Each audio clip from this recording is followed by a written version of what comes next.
Bonjour, je m'appelle Céline Goyer, je suis une ancienne élève de terminale ES au lycée français de Madrid.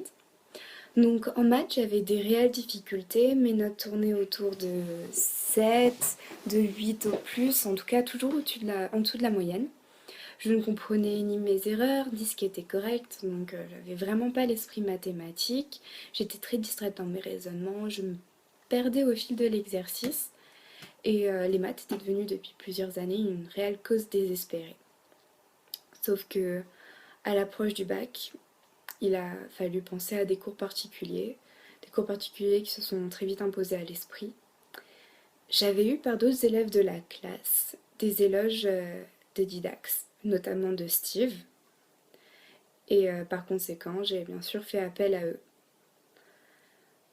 Les cours m'ont apporté de façon la plus évidente une maîtrise du cours, parce qu'il faut maîtriser un minimum son cours, malgré le fait qu'on expliquait tout ce qui n'allait pas, tous les moindres doutes étaient expliqués, et plus que tout, la pratique était mise en avant.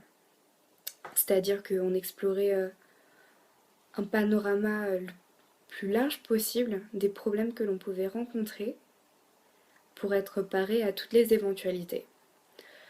Donc c'est comme ça que j'ai appris à avoir un esprit mathématique, surtout à voir les maths d'une autre façon qu'un calvaire, et de les voir d'une façon méthodique et ludique.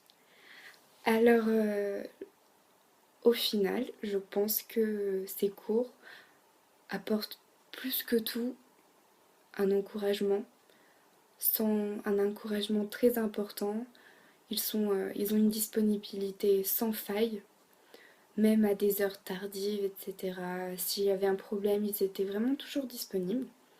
C'est comme ça que j'ai été totalement convaincue.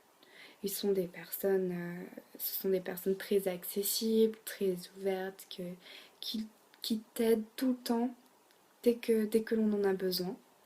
Et puis il faut en aucun cas hésiter parce que le bac c'est une étape trop importante. Il faut vraiment saisir toutes les occasions pour mettre les chances de son côté. Et quand c'est réussi, après toutes ces heures de travail supplémentaires, c'est d'autant plus une fierté et même une leçon de vie parce que on apprend que le travail finit toujours par payer. Et c'est comme ça que, après une moyenne tournant autour de 7, j'ai réussi à avoir un 18 en bac de maths de terminale ES et je leur dois énormément d'encouragement vraiment.